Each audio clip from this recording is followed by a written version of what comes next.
24-এর পরবর্তী আর কোন দর্শক বাংলাদেশে দেখতে চাই না, আর কোন গুন্ডা বাংলাদেশে দেখতে চাই না, আর কোন বদমাশ বাংলাদেশে দেখতে চাই না। গতকালকে যখন আমার একজন পরিদর্শিত হওয়ার খবর পেয়েছি, আমরা সাথে সাথে চকরিয়া থানার ওসিকে ফোন দিয়েছি।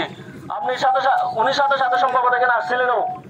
তো আমাদের গতকালকে এটা কেন্দ্রীয় সমন্বয় পর্যন্ত পৌঁছে গেছে, যাতে দ্রুত আসামিদেরকে গ্রেপ্তার করা হয়। প্রশাসনকে চাপ দিতে বলেছে।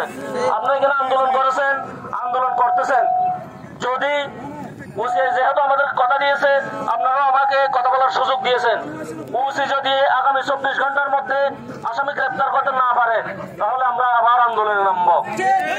এখন আপনাদের কাছে আমাদের বিনীত অনুরোধ, আজকের মতো যদি একটু প্রশাসনকে সুযোগ দেন, সহযোগিতা করেন।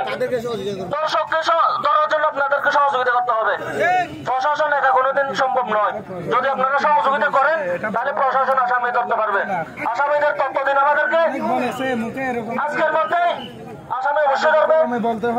আপনারা আমাদেরকে সহযোগিতা করেন, আসামিদের তথ্য আমাদেরকে দেন।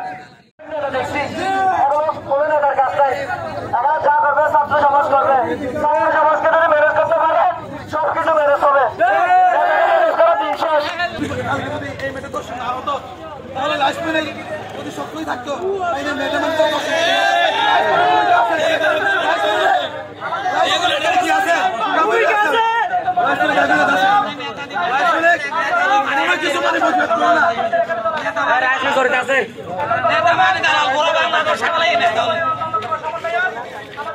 প্রাথমিকভাবে যতটুকু জানা গেছে, গতকাল সন্ধ্যায় চট্টগ্রাম থেকে আসার পথে বদরখালী ব্রিজের পাশে যখন গাড়ির জন্য অপেক্ষা করছিলেন, তখন ভিকটিমকে কয়েকজন অজ্ঞাতনামা যুবক নির্জন স্থানে নিয়ে তাকে গণধর্ষণ করে, এরকম একটা অভিযোগ আমরা মৌখিকভাবে পেয়েছি। বিষয়টা পুলিশ তাৎক্ষণিকভাবে সেখানে ঘটনাস্থলে গিয়ে ভিকটিমকে হেফাজতে নেয় এবং চিকিৎসার ব্যবস্থা করে এবং আলামতগুলো জব্দ করে।